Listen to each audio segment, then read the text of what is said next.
fan, correct? Correct. Of course.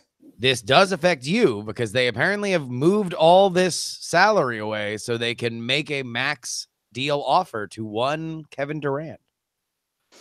Well, okay. Complicated feelings. Kevin Durant, when he was in Oklahoma, I disliked him. I was a Kevin Durant hater. Let's call it what it is. Were you bumping that Lil B track? Absolutely. Yeah. I know all the lyrics. Won't sing them now because it's not family friendly. Not family show friendly. and everything. Look it up yourselves, kids. But then when he came to the Warriors, he gelled so quickly, and everyone seemed to like him so much, and he's so talented that I just had to like let that all go. And I love him and his spaghetti arms. Yeah. He's super talented. That being said, he does seem perhaps slightly difficult to work with. If he left and they kept Boogie, I feel like I would like that team more. I really liked Boogie. Really? And I like how angry he is, and I like it when the Warriors are defensive and petty. I like that version of them the best. Well, you know, it's funny. A friend of mine, really good friend of mine, he's from DC, so you know, he likes weird teams, but hates Draymond Green. And I'm like, why? I mean, why do you hate him? He's a really good player. He talks some smack, gets in some trouble, you know, seems to recover. And, you know, that he's a likable person on the team. Hates that guy. Yeah. Because, you know, there's one of those things where, you know, sometimes we call Oscar movies deliberately paced, and sometimes we call them boring, despite the fact that they're pretty much the same thing. It just depends on whether or not we liked what happened. Similarly, Warriors fans know Draymond as an agitator, and the rest of the league knows him as a dirty player. Right, exactly. Mm-hmm. Yeah.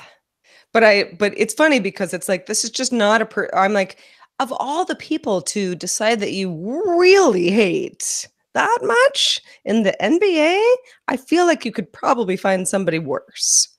Yeah, but that's probably just me talking as a Warriors fan. Draymond and Durant get the most hate for different reasons.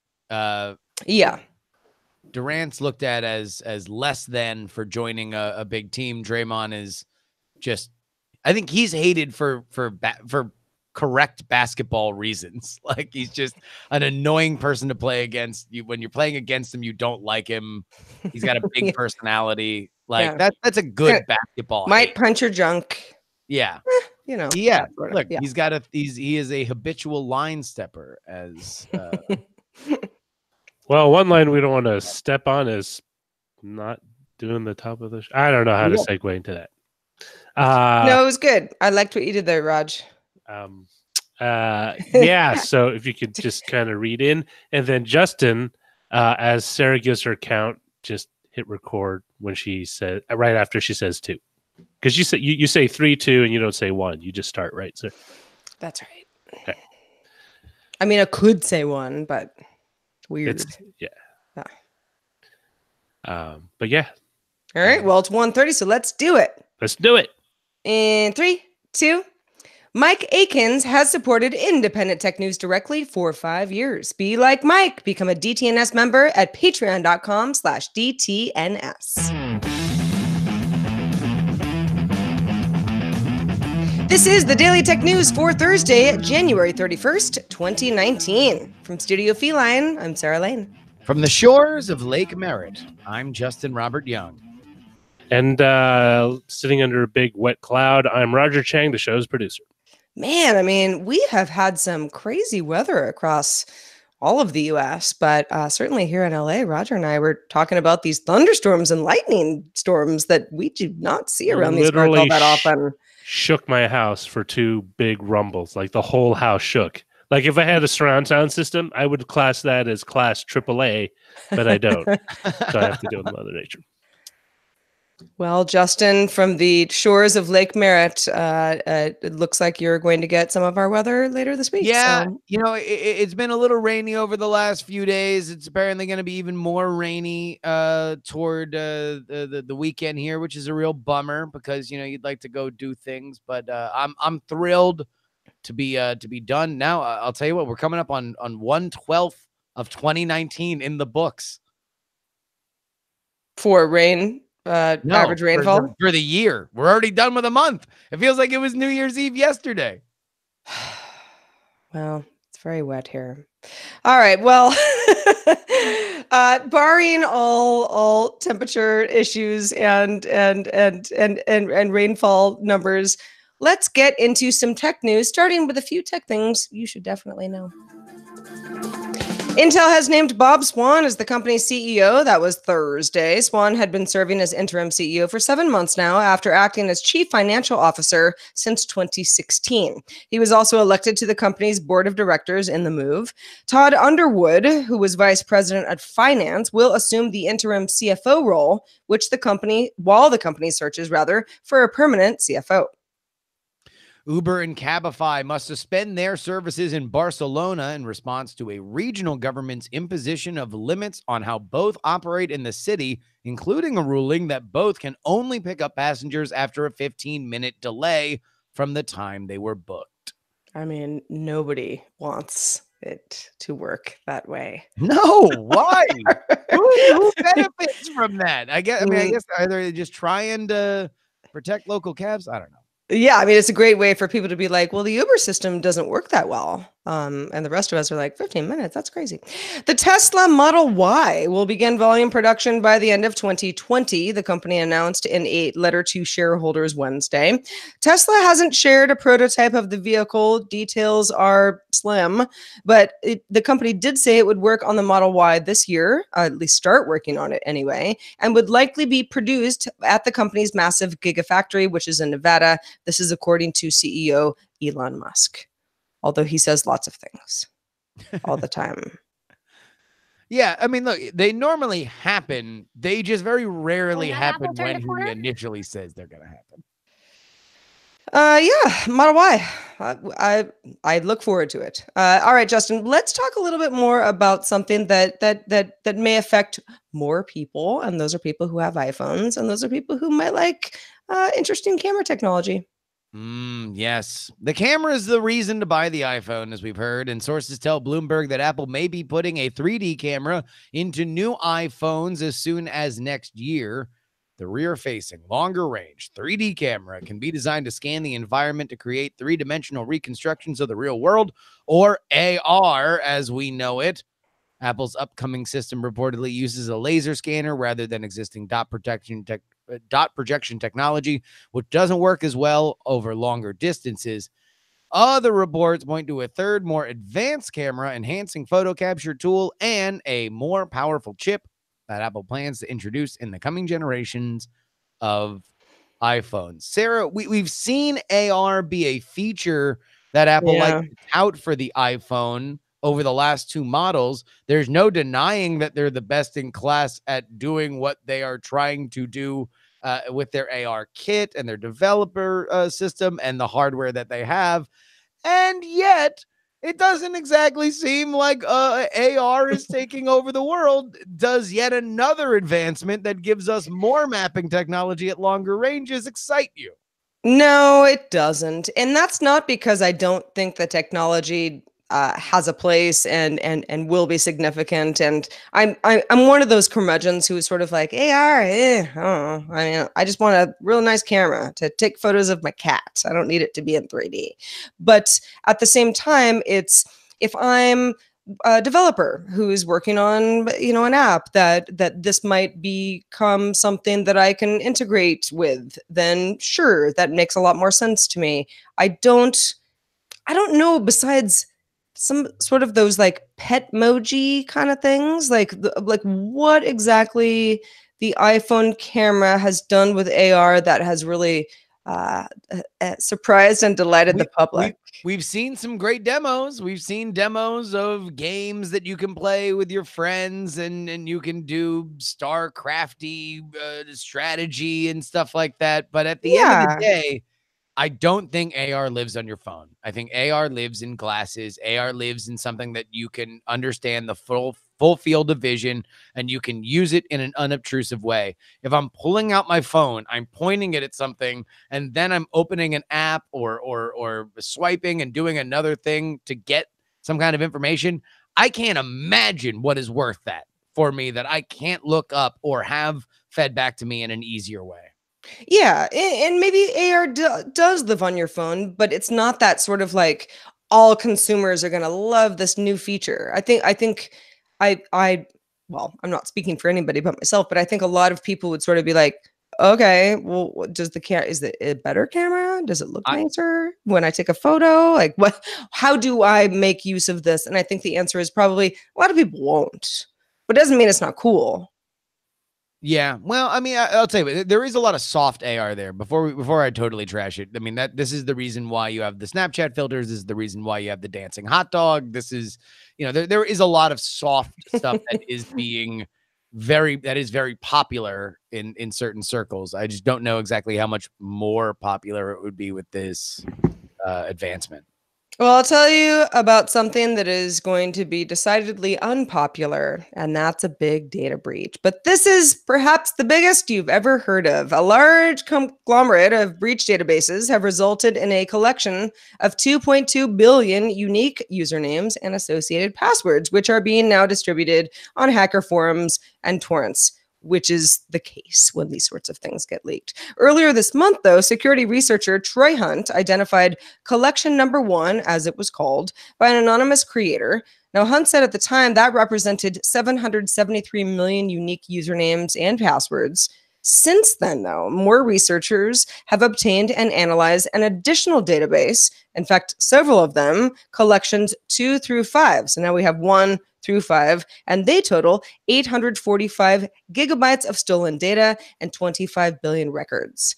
Analysts at the Hasso-Platter Institute in Potsdam, Germany, now say that the total breach represents close to 3 times what that original collection number 1 batch had inside. This was first reported by the German news site Heise.de, and most of the stolen data appears to come from previous breaches that were known of Yahoo, LinkedIn, and Dropbox. There are some songs that when you go to your favorite artist in concert that you just immediately, along with the rest of the crowd, get excited when you hear the opening chords. And even without Tom here, we can play for you one of the great hits. Passwords need to go away, and we need a better way to secure our devices and how we interact with our data online. Because look, I feel you channeling the merit energy. Actually, it's never going to stop. It's why you need to be secure in terms of using a LastPass or a one password, like that. Some kind of password locker. It helps to generate strong passwords and not reuse passwords. I am only now getting better at it. It is a pain in the ass to get going with a solution like that. But and here's the sad part about it.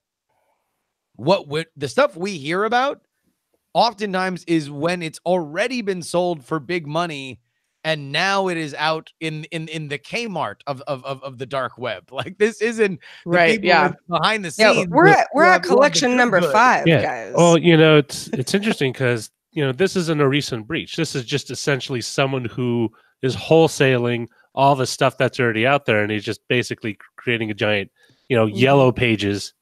That they're selling. And it does show you that some of the stuff has legs well beyond the 2 or 3 months after it passes from the new, the headlines off for something else. That it really pays to. You really need to keep an eye on all this stuff. And again, there needs to be another way to secure these things besides passwords. But also, you need to make sure that if you have any floating accounts, you make sure you close them if you don't plan on using them or doing something with it other than just letting it sit. I mean, that's something where I would love a simple tool that I could just enter in my email and it would return every site that I have an account with. Like, just so I could know, like, okay, I gotta shut down this, because I never use these things.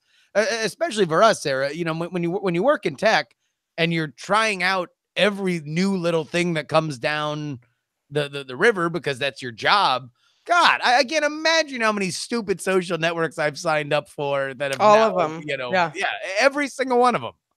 All of them. I have account everywhere. Yeah, that is a very good point. I also think that, and I sometimes point to my less technologically inclined friends who would hear a story like this and be like, I don't know, those numbers seem really big, but I mean, did anybody like hack my social security number? If so, Yeah. if not, then like, what do I care?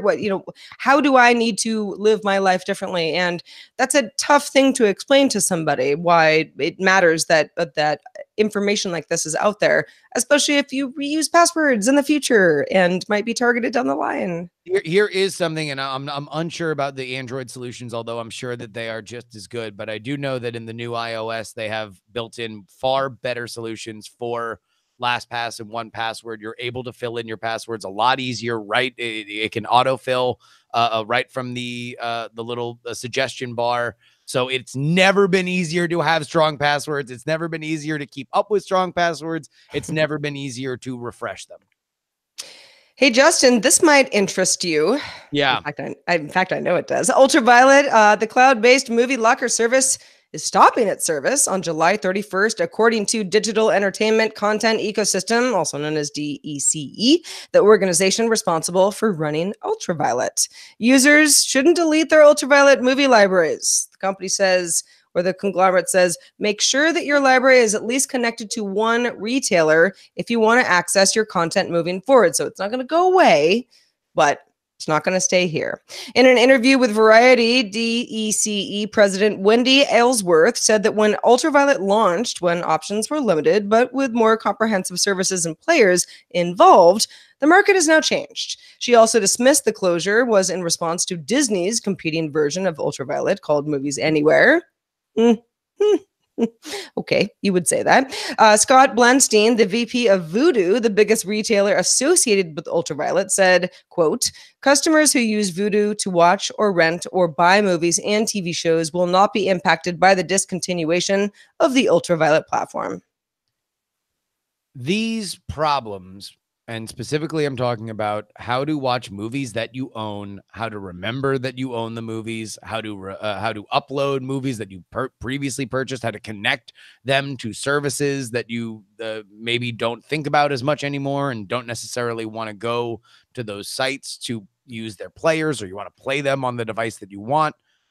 This will only get bigger. However, we are also at a very weird place where, because everybody is now, all the major players, that is, are now taking the plunge into digital media in a gigantic way, like what Disney is doing.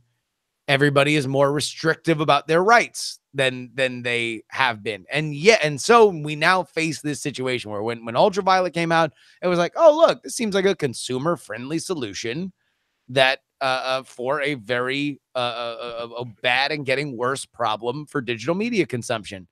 And now it's closed. And I'm very frustrated by the fact that we can't, there's still not an easy service that I can just throw all my DVDs into a box and send it to them. And they can destroy the DVDs, upload everything that I previously purchased throughout the previous, decades of my life. And now I can have them in one easy place. It is just so annoying. And it frustrates me to no end. Roger, where do you fall on the Ultraviolet spectrum? Because I, besides reporting on it on shows like this, I don't have a lot of personal. I think I have two, and that's because I was curious about it. I am one of those old fuddy-duddies that has literally like 4 or 5 large tubs in my garage that are filled with all the DVDs and Blu-rays that I've bought, acquired, or gifted over the past 12, 15 years. And I'm definitely of the opinion that part of the problem is the market. It is a wealth of options, but it's also incredibly fragmented. There isn't an overarching thing that says, okay, in terms of licensing, you put it into here, it's marked to you, and so you can access it wherever, whomever's service that you subscribe to. And I think it is frustrating, and it's one of those things, as Disney has its own version, and other companies feel that they are big enough to command that kind of presence. I think it's only going to get worse before it gets better. Yeah, I agree with you. Here's the reason why I didn't get into Ultraviolet, because I thought it was going to go away. And that's the other problem in terms of consumer confidence, is that none of these things seem like they are going to be there for a while. Now, maybe the backing of something like Disney does give people the sense, and they'll be able to market it in a way that makes Movies Anywhere feel like a safe place that you want to go through the time and effort of setting up your library. But then we're right back where we started from, having a major rights holder now determine where and when I can watch stuff. Yeah. Well, Justin, let's talk a little bit about, I don't know, some good news for Facebook. Yeah, look, everybody thinks it's rain clouds for Facebook. Well, I'll tell you what's not down: the money, baby. Facebook reported strong Q4 earnings, hitting 2.32 billion monthly users, up 2.2% from 2.27 billion last quarter. The company hit 1.52 billion daily active users, with 1.49 billion last quarter, for a 2% growth rate.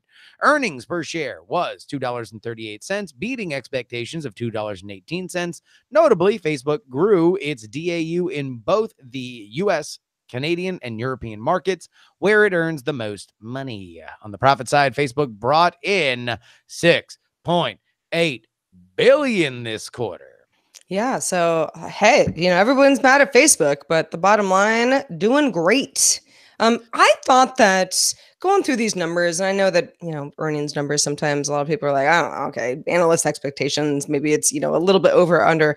But the fact that Facebook in its core markets, and again, that's the US, that's Canada, and certain parts of Europe, which have slowed for recent quarters, in fact, several quarters in a row now, and everyone kind of goes like, well, Facebook is, you have to go to the other emerging markets, right? We're running out of people on Earth to be on the Facebook platform. The fact that those numbers in those core markets kind of saw a bump was interesting to me. I'm not exactly sure why, particularly because, and this is probably a news echo chamber, of some sorts, but we do hear so much about how, Facebook has really let a lot of people down as far as privacy and transparency. And a lot of that is happening in these exact same markets that it ended up doing better in than I would have thought.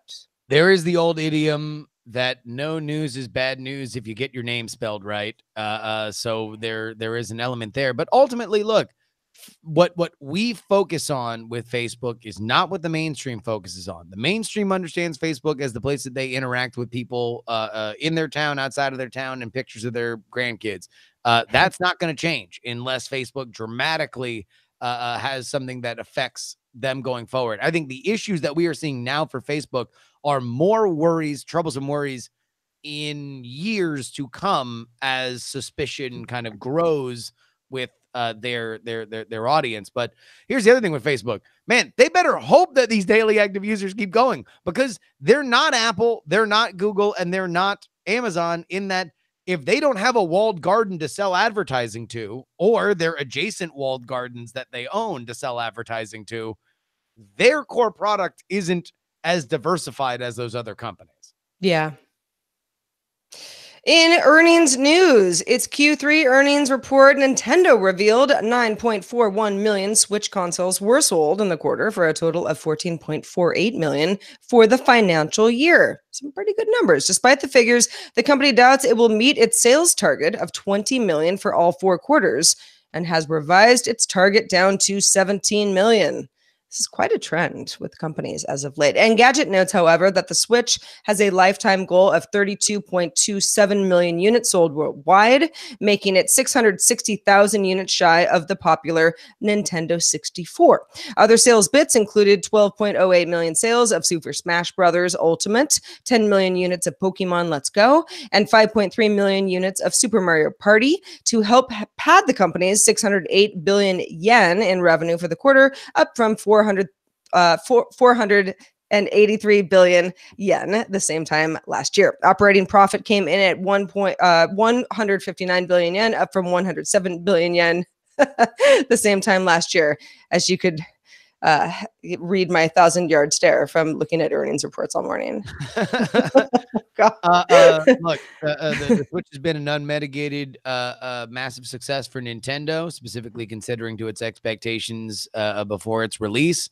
We now further rhapsodize it as the kind of B team of their titles come out. Not to say that Super Smash Brothers and Mario Party and Pokemon Let's Go are not gigantic titles. They were certainly sufficient enough to move the needle in the dramatic way that they did.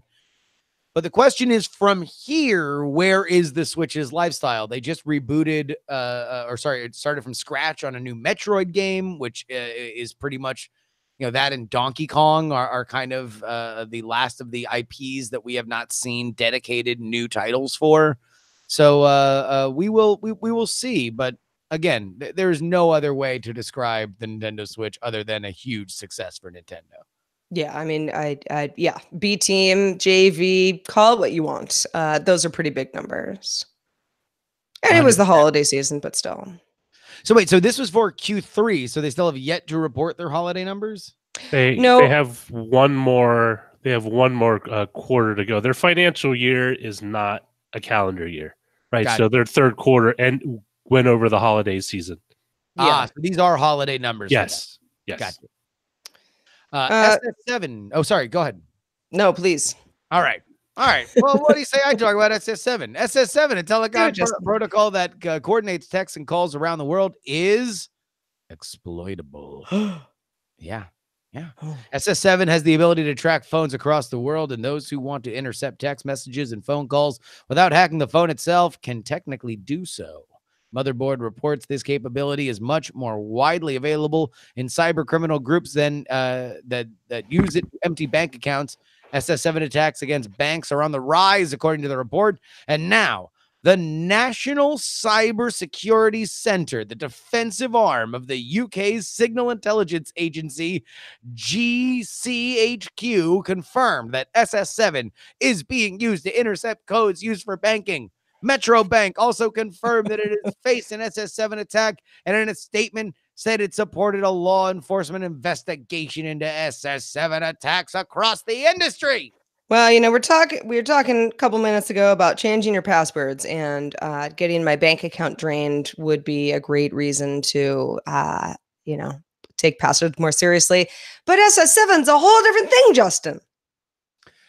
I mean, certainly so. This is a backbone core element of our technological world. And by the way, these are the elements that actual hackers are looking into. Like these are the elements that are looked at for their and tested for their security, simply because they don't exactly have as much of a spotlight from a mainstream or enterprise audience. So this is fascinating. I was not aware or as educated about SS7 before reading up for this article, but I'm excited to see where it goes. Are you? I'm excited as well, and I hope that my bank account, while slim to begin with, is not fully drained. I'm just saying, man, I'm like a minnow. There's plenty of fat flounders out there if any SS7 sharks want to start biting. Yeah, you don't want my bank account, you guys. Bony, trust me. stringy. Let's get a burger afterwards. You tell me how you did it. Hey, breaking during the show. This comes from our Discord, and thanks to Roger for putting in this information. Engadget is reporting that Apple shut down Google's ability to distribute its internal iOS apps. This follows a similar shutdown For Facebook, earlier this week, we talked about it briefly on the show yesterday. A person familiar with the situation tells The Verge that earlier versions of Google Maps, Hangouts, Gmail, and other pre-release beta apps have stopped working today, alongside employee-only apps like a G-Bus app for transportation, helps people get to and from the mothership, and Google's own internal cafe app. The Verge reached out to both Apple and Google to comment on the situation. Neither company has responded, at least by the time we're talking about this. And thanks to TV's Egon for letting us know, keeping us honest throughout the show. Strange, Justin. I don't know how much you were following the story from yesterday about Facebook getting hampered by Apple, and quite a few folks in the industry saying, well, this just goes to show you how much power Apple has. If it wants to screw you up, it's going to screw a company like Facebook up, where their internal apps aren't working anymore that are iOS focused. But maybe we're looking at more of a trend. Well, I think this is Apple trying to blow the whistle because they didn't like where the trend was going. And if they don't do it to the big boys, then the smaller players won't listen. And if you do it to one big boy, you got to do it to the other, if they were apparently violating some of the same rules. So while obviously there's been a very antagonistic relationship between Apple and both of these companies, it seemed like Facebook got the brunt of the rat tail yesterday. And there might have been a little bit of a cry of favoritism toward Google, which is a funny sentence to say considering we're talking about Apple. But now they get it. I suspect that this is something that will probably wrap up fairly quickly, that everybody will understand the rules of the road and promise to be good boys going forward. Rod, do you have some thoughts on this before we move to the next topic? I say stay tuned because this is breaking, so we'll know more hopefully by tomorrow as details emerge. But thanks again to Discord crowd, TV's Egon, for getting us on the ball on this one. Absolutely. Thanks, everybody. And also thanks to everyone who participates in our subreddit. You can submit stories. You can also vote on others and make it part of the show. dailytechnewsshow.reddit.com is the place to go. If you hang out on Facebook, well, we've got a Facebook group for you. Facebook.com/groups/Daily Tech News Show. On to the mailbag now. Daniel Noss in Cincinnati pointed us to another Verge article, actually, about the Apple iPhone SE back on sale, kind of on a clearance rack of sorts. Daniel says, is this possibly a sign that Apple might release an SE version 2, or are they just reclaiming some cash from old stock? I hope they release an SE2 for my kids. Thanks and love the show. My guess would be that this ain't your father's Apple with their insistence on keeping minimal SKUs, where you buy an iPhone and the iPhone has 2 colors and that's what you do. Now they've got various divergent different versions of it. So the idea of busting out some old stock and just making money on it, because there obviously is a demand for a low price iPhone, makes a little bit more sense for this version of Apple. So that's what I would suspect that it is. However, the idea of them coming out with a lower priced iPhone, maybe if they're stung by the idea that if they're stung by the idea that their iPhone numbers are lower and they want to goose them, you never know. Yeah, I as somebody who has reported on iPhone sales for many years, we all have been doing this for a while. I'm officially in the camp of me being like, Daniel, you might not be wrong, but you might not be right either. I truly don't know. Yeah, we've got lots of iPhone models, and some of them come and go from the shelves. So it's the Wild West, man. Speaking of the Wild West, because Justin, I know that you're a really big fan of Westerns. Sure. Thank you for being on the show. I'm disappointed that we didn't talk more about our love for the Western. I don't know. Well, I don't know where I was going with that one. It is indeed time for me to ride off into that dusty trail. And so I say, hi-ho, Silver, as I remind everybody that I do a free political newsletter at freepoliticalnewsletter.com. You can head on over there and sign up 5 days a week, 5 stories a day, mostly gifts. few hot takes. It's a real quick read, kind of designed for you to catch yourself up in on the political doings of the previous day on your phone, on the go, with minimal hyperbole. And you want to know what? Maybe a little laughs along the way. Go ahead and check it out. freepoliticalnewsletter.com. Ah, that was a great ride off into the sunset. Thank you so much. Our goal each month on this show is to get at least one more patron than last month. Hey, we'd like y'all, but just one more than last month. That's our goal. You could be the person that puts us over the top. You can become a DTNS member and get an ad-free RSS feed, special episodes from Tom, how we do the show, a little bit of, how the sausage gets made, several episodes looking back on tech news, kind of special stuff of the past, and a lot more. Sign up at patreon.com/DTNS. Peruse our fine selection of DTNS stuff as well in our store, dailytechnewsshow.com/store. If you want to get a hold of us, we've got an email address. It's feedback@dailytechnewsshow.com. We're also live Monday through Friday at 4:30 p.m. Eastern, 21:30 UTC. Find out more, tell a friend, and join us at dailytechnewsshow.com/live. Back tomorrow with Lamarr Wilson. Talk to you then.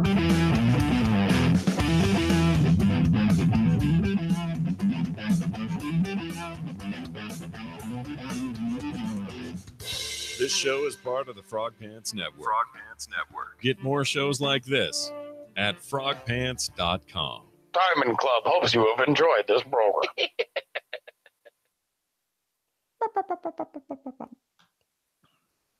Yay, that was a great Yay, good show. Justin, if you could stop your record and send that to crap. I forgot to hit record. me. Oh, no worries. Yeah, that's my bad. I'm sorry. No, that's fine. I can still do it. It's just if the audience wouldn't mind just waiting. Yeah, my bad. That's on me. Well, we're doing it. Let's talk about show titles. We got Be Like Mike. What is that? Be like, oh, okay. Leaked password blue light special. Dark web K-Mart. I like that one. That one I like. Your phone could be hacked. You can bank on it with a capital B. The Apple blockade. There's actually quite a few today. I like the dark web K-Mart. The dark word K-Mart. That's pretty good. That's just funny.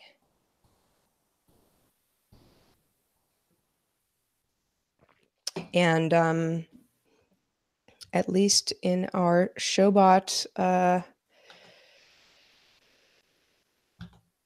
they agree. 6 votes. Dark web K-Mart from Strike It Rich originally. Do it. Yeah, Rich.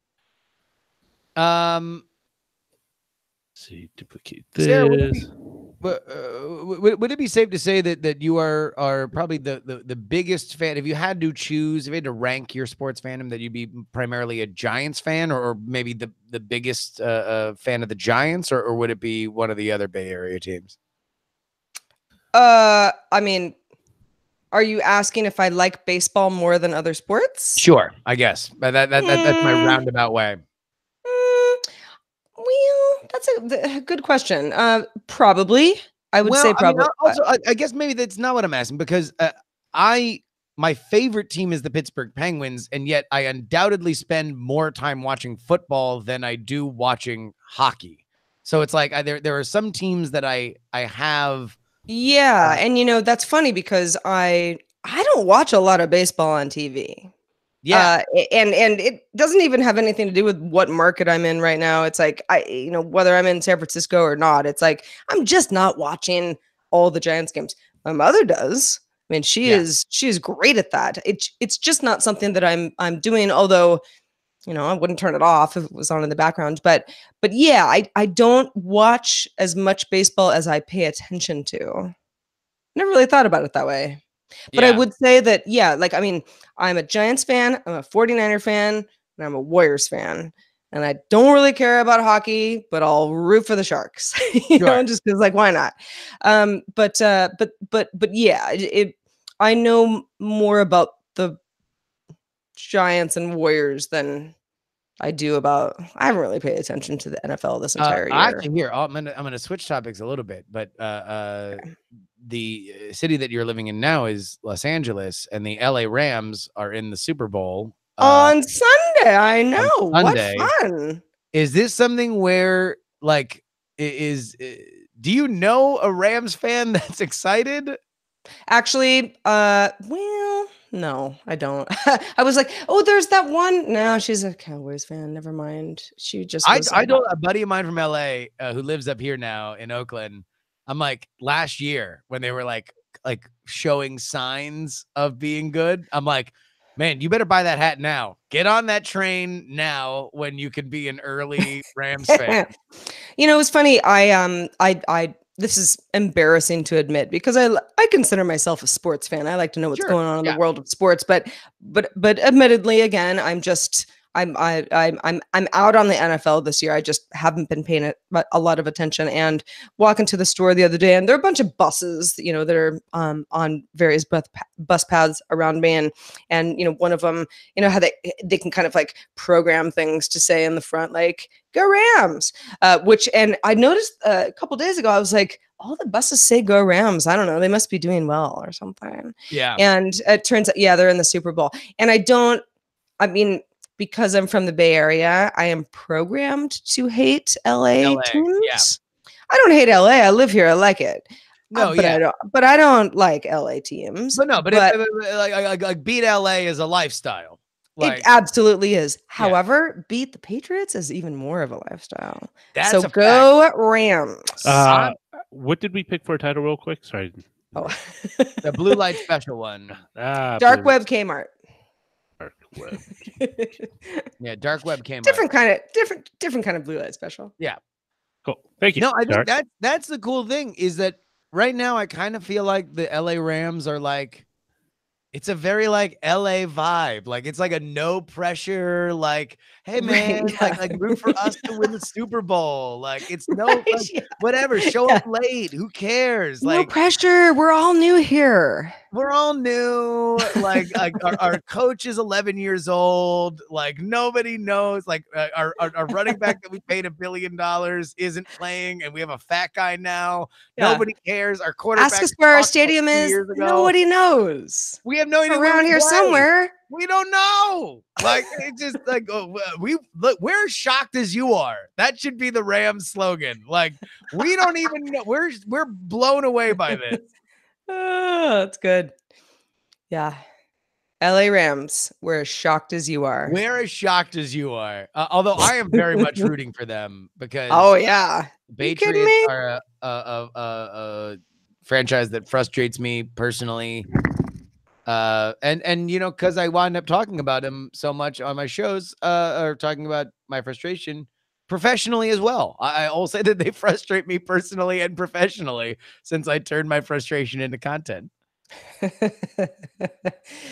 Oh, sports, the gift that keeps on giving. Are you going to make an effort to see the game, or are you going to go to a Super Bowl party or anything? So, and I'm sure everybody on this panel can understand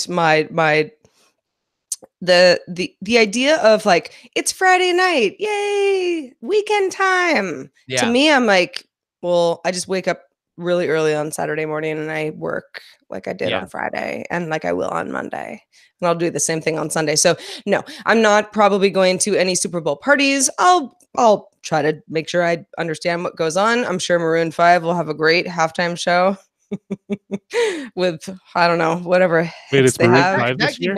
It's not bad. Yeah. It's Travis Scott and Big Boy.